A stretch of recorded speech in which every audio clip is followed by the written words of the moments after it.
Good morning, everybody. Part 2 of the start to finish. Now, I went back to the GoPro this morning. I'm going to see if it'll work. The little camera uploaded, at least on my computer, is showing the bars on either side, and I don't know, I did something in the downloading process, who knows. But you can see it fairly well. We're going to see how I can do on this one. I'll get some help over here tonight to help me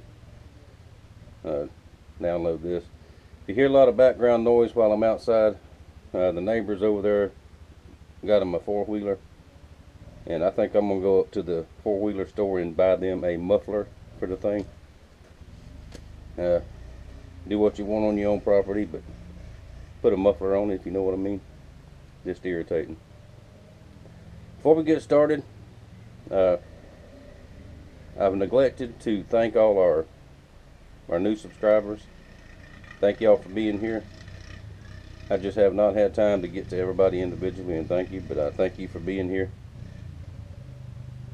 And I thank everybody. I got well over 100 well wishes with my upcoming surgery, thoughts and prayers.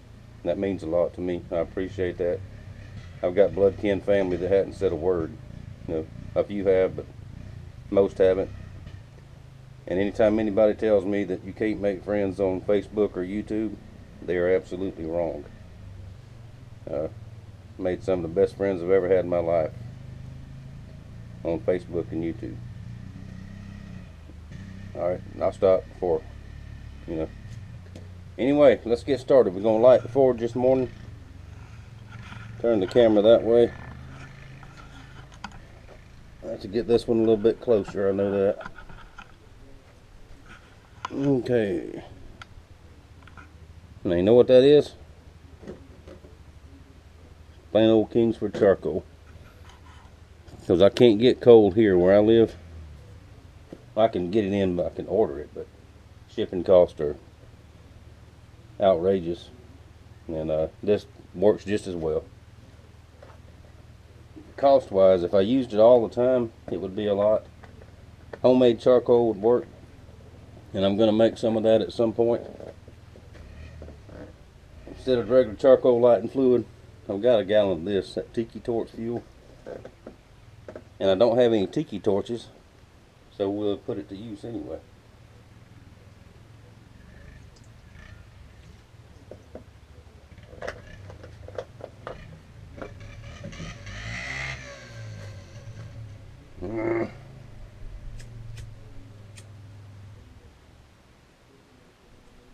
Let's see if we can get it lit.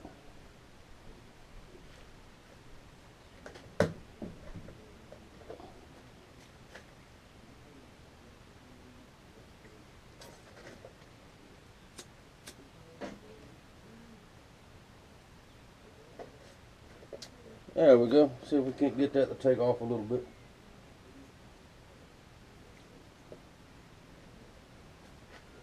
It's not the most flammable stuff in the world, but it'll work.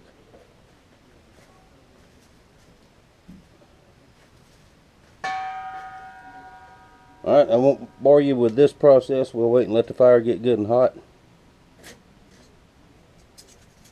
And then we'll put everything in there. In the meantime,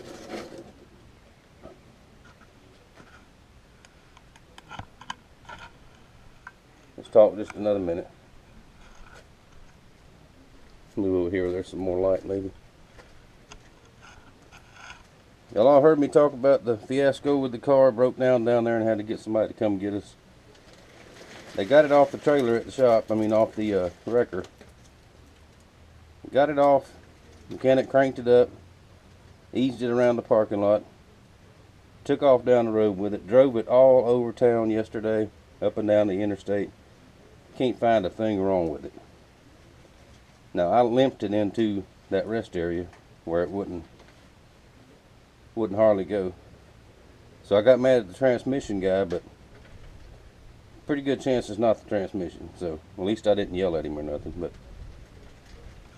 anyway, while I'm waiting on this fire, my pickup is acting up, but I can handle that one. I got a part for it. I'm going to go work on that for a little bit while this fire is getting ready. and we'll be back in just a few minutes. All right, we have a fire. Now, where did my pliers go? Hang on.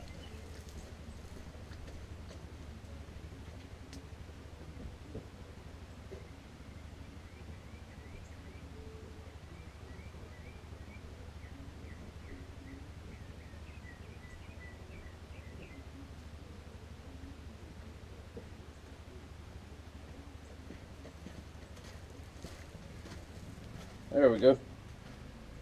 Multi-use pliers. Now the steel, this thin steel, what we want to do, we're going to get this real good and hot, all of it. But this won't take as long to get hot as this thick steel. So we put those in last. Now what the annealing process does, it softens the steel.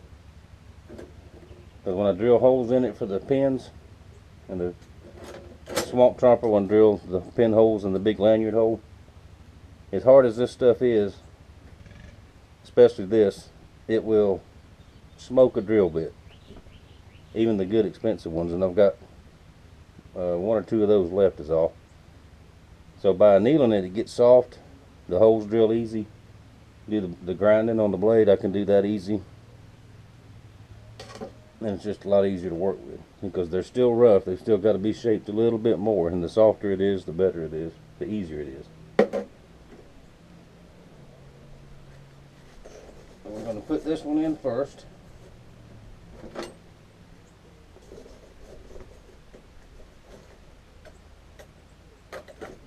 That one.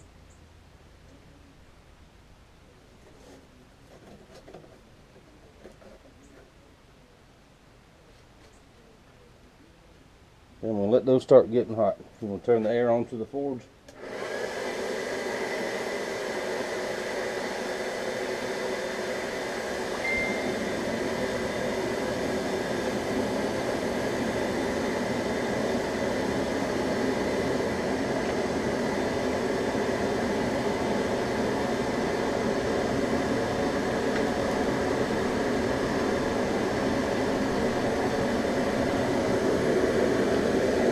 And once they start getting hot to the point I want them, I'll turn the air off and I'll put these in, and we'll get them hot. If you get it too hot, it will burn up too. I mean, it'll actually burn the steel in half, or burn a hole in it. I've had that happen before.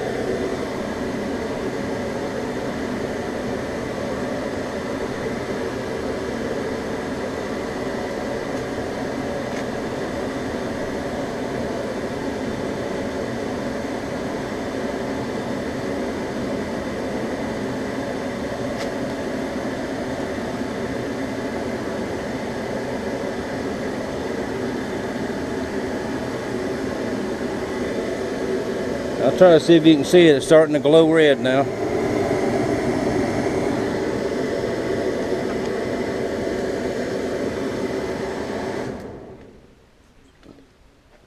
See them better now. See how they're red? Can you see that?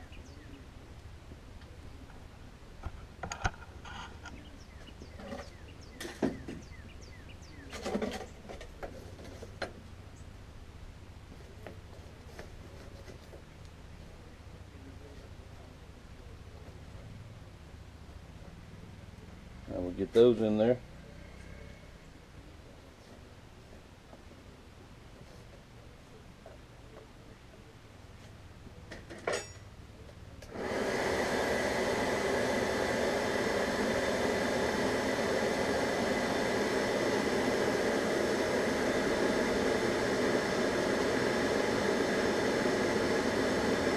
Get in there.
You can see that one real well, I think.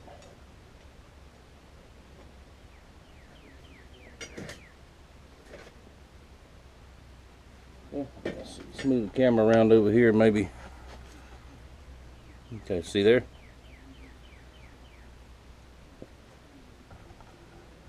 Now that's as hot as I want to get them, just like that. With the air, anyway.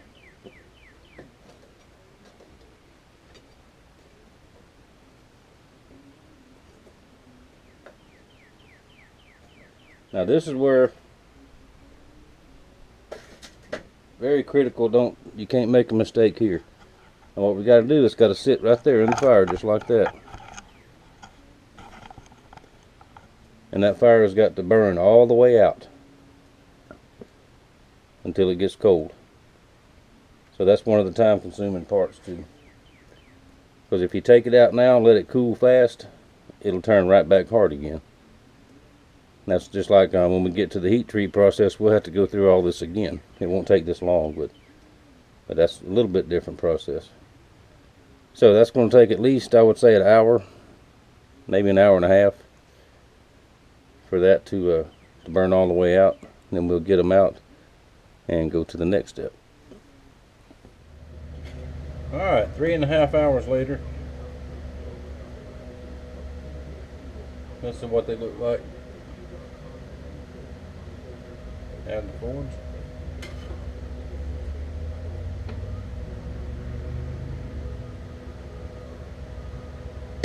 Now during that time I got my truck fixed. The EGR valve was bad and didn't have any suction, and there was a couple loose connections on the wires coming out of the carburetor or whatever that electronic stuff does. It was loading up with, like it was trying to flood. And cranked it up, everything's fine, runs like a Chevrolet should. No Chevrolet jokes. You know who you are. I won't call your name, but your initials are Cousin Robert, JNL0. Anybody else don't like Chevrolets, behave yourself. Alright, enough of that. We're going to drill the holes for the pins.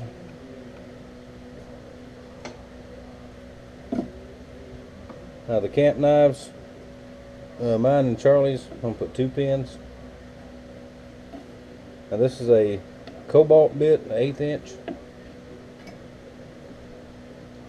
It's fairly expensive for what it is, but you get what you pay for and it's worth it.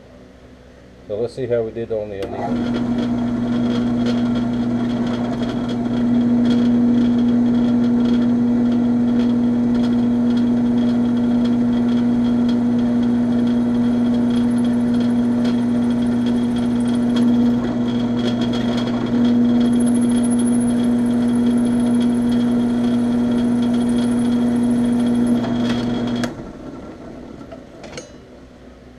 Alright, after the annealing, that metal is still very hard. Already that's a bad bit.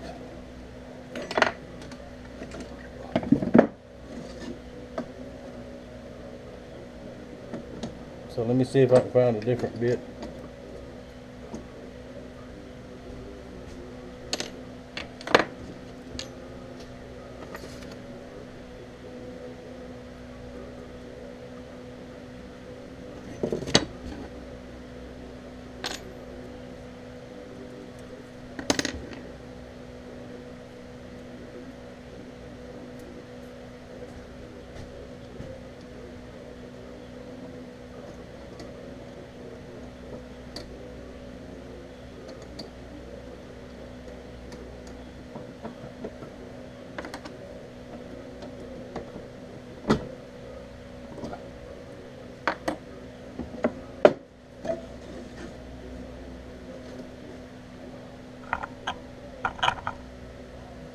Let's see if this one will cut it.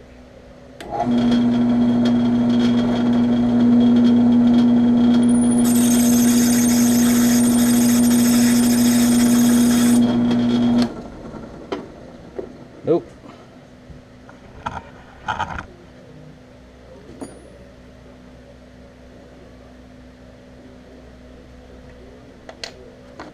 see, we may have a problem.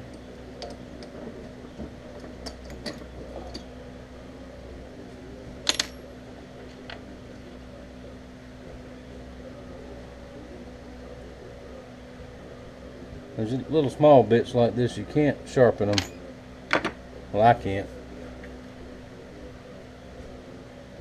Let's see, this is a different type here. Let's try this one.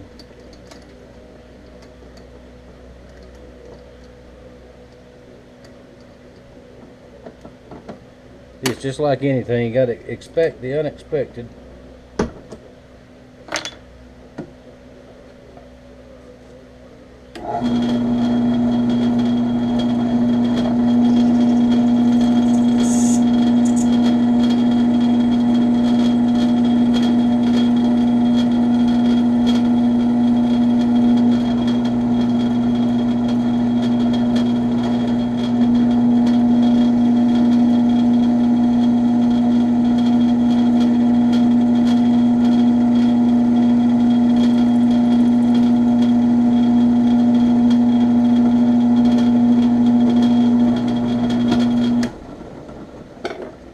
Well, that's not going to cut it either.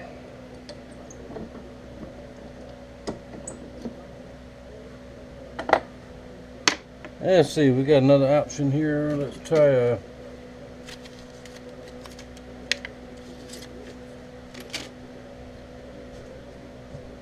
now this is a brand new bit, but it's a Harbor Freight special, so I don't know if it'll work or not. Those the Harbor Freight stuff it's okay if you're using wood, drilling wood and stuff, but not so much for metal.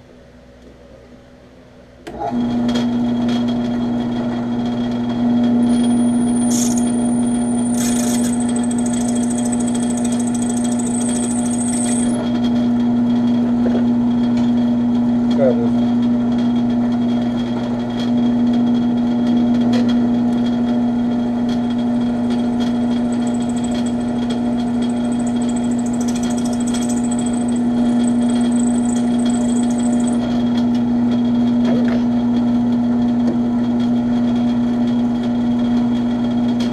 Cut the swamp properly.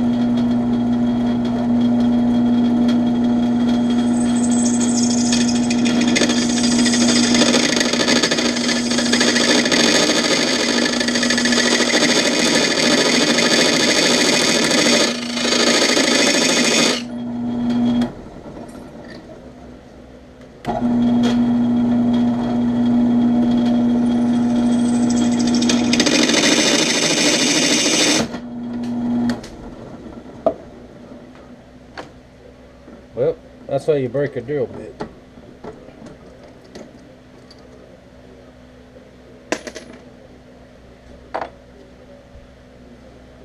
Let's see. Let me look through my bits over here and see if I've got something else. If not, I'll have to go to the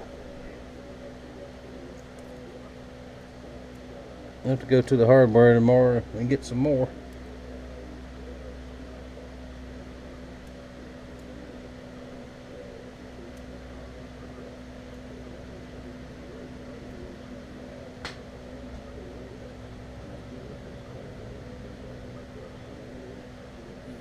Man, sorry about all this dead time, but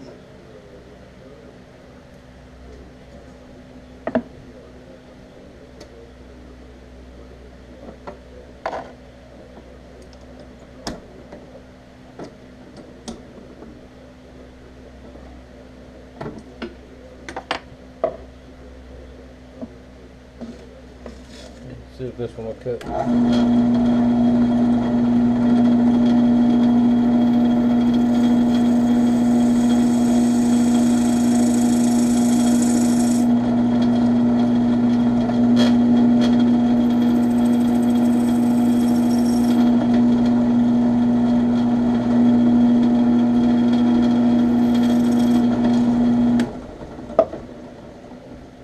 And it's not going to work.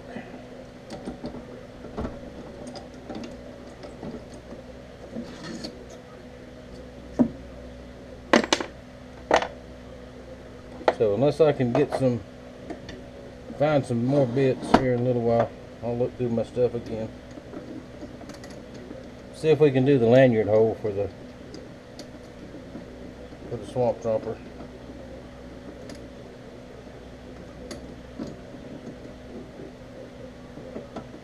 And that'll be a 3/8.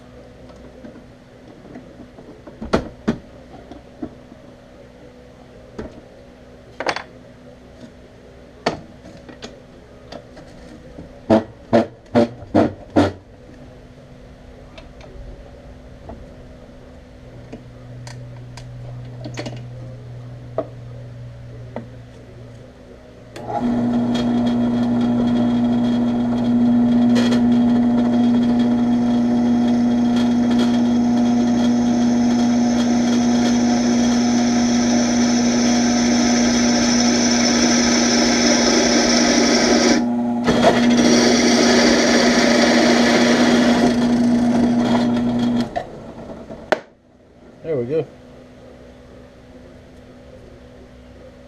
That'll be for the lanyard on that one. So it's a Neal. The steel is soft enough to drill. I guess it's just all my bits are wore out. And I'm gonna look around and see if I can find one. If not, we'll just go on to the next step and we'll drill those later. I found one that'll cut this.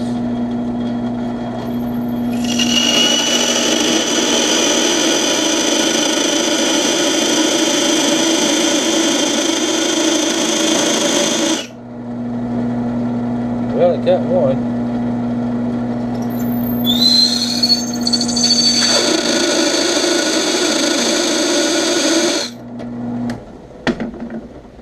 Well, it got one of them anyway.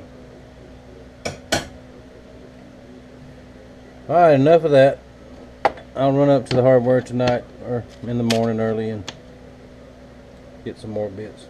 Thought I had some more, but I don't. Alright, hope y'all can see this. What we'll do now, I'm going to take in the 4x36 sander. I'm going to clean out the profiles, make sure everything's straight, and then we'll move to the grinding.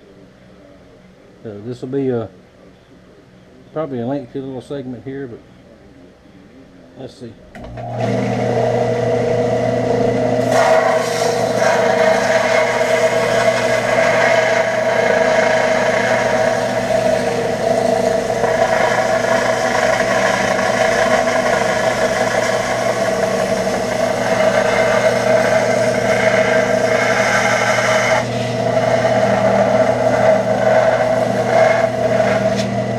It does get hot.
Now, sorry about that. I had to corral one of the kids going to town. So I'm going to get them to pick me up some drill bits while they're there.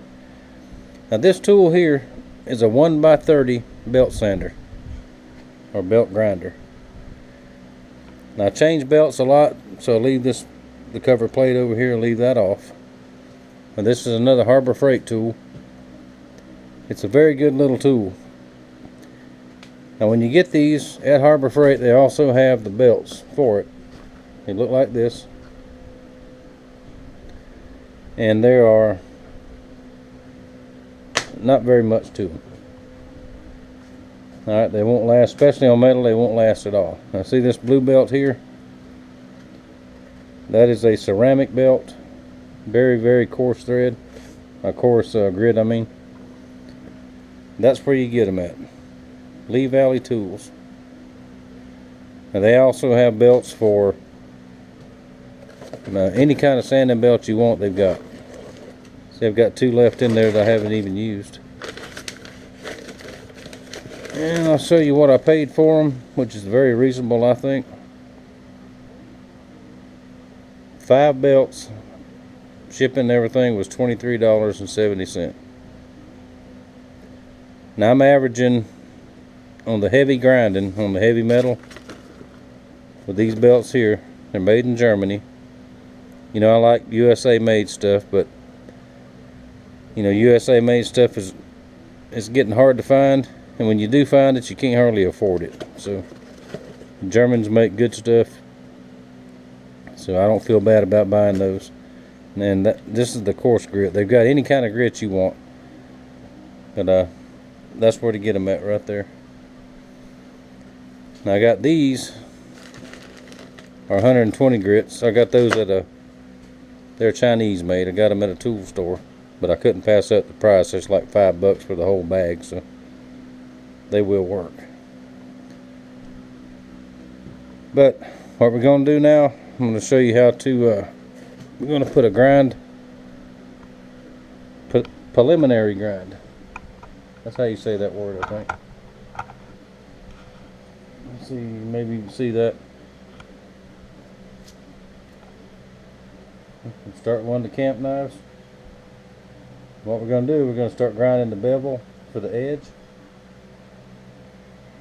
And it shouldn't take very long at all for these. Alright, watch your ears because this thing's a little bit loud.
Now I've removed enough material to where when I come back for the final grind, the final sharpen after heat treating, that one will be ready. Alright, now on the Swamp Tromper, this thick steel, it'll take a little bit longer, but we'll do that the same way. Now at the same time, if you miss a spot like here where I couldn't get to it with that big sander, now's the time to go ahead and finish all that up, and we'll do that first.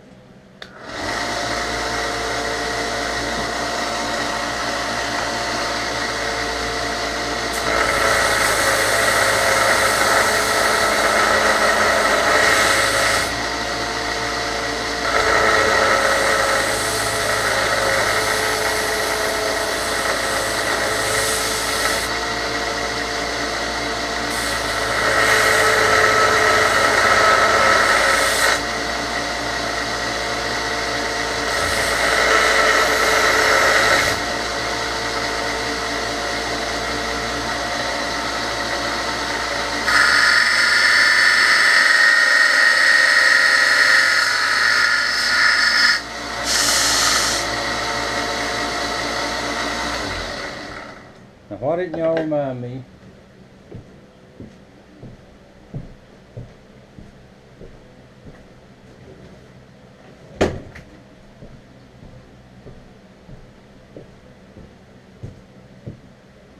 To get these. Alright, there we go. Can't never be too careful. Y'all seeing that okay? Now we're going to start. Now this one I'm going to put a Scandi grind on it, which will run up a lot faster. I mean a lot higher than that one from the last one.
Now I took a little bit off of here up top,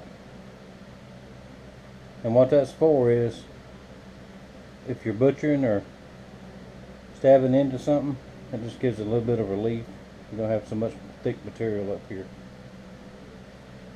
Alright, so there's that. Now we'll go back over it at the end with a one of those 120 grits, and then the final sharpening will be with a smaller grit than that, and then it'll be a hand sharpen after that. Okay, we're down a little bit more right off in here.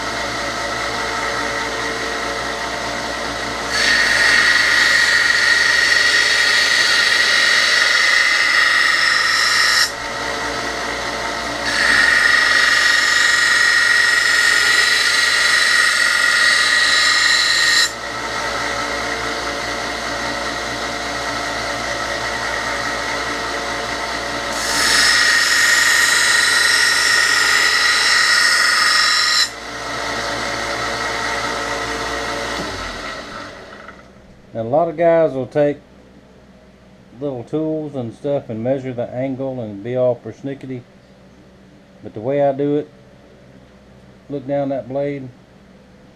If your eye tells you it's okay, it's okay. That's the way I do it. Now I've got just a little bit more cleaning up to do on here. I won't bore you with all that, but I'll do that here in just a minute. But what we are going to do right quick, let's see, turn you down here, put it in the vise.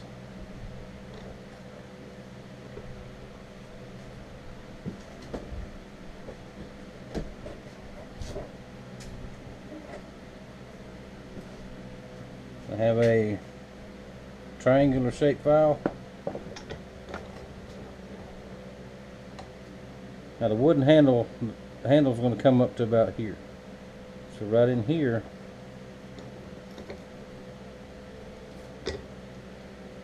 while it's soft,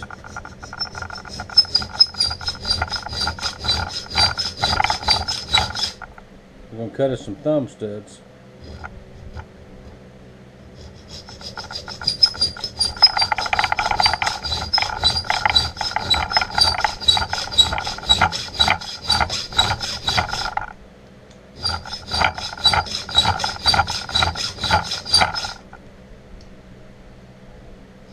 And that's why we want to grind off all our material here on the edge. Anywhere else we're going to grind, because once we heat treat it, it's going to go back hard to the hard state. And right now we're not worried about getting the blade too hot, getting it heated, not worried about that right now. But once we get the heat treating done, then we can't get the blade hot again. So we'll do all that now.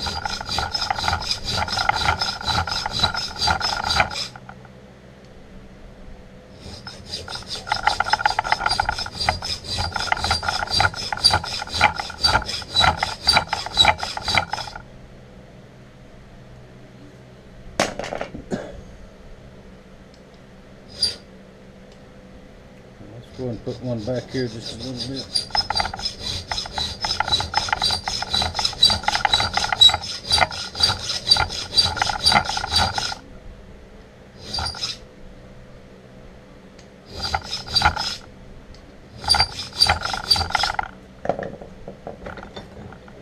Now what that's for, when you got a grip on the knife, you need to cut something or bear down on it, your thumb's going to get right there, and that gives you just a little bit of traction. See, don't have to be nothing fancy, just a little bit.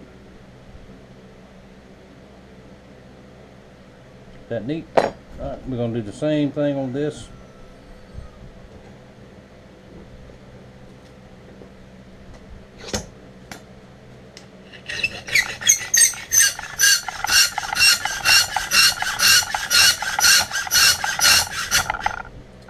And that is some hard steel. Even after it's annealed.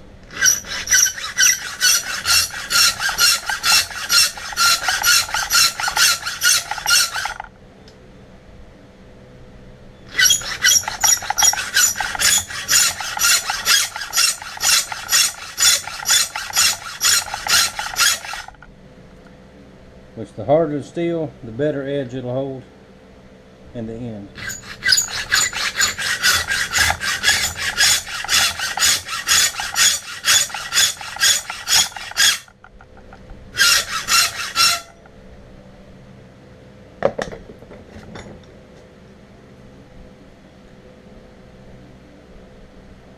Okay, let's put one more right about there.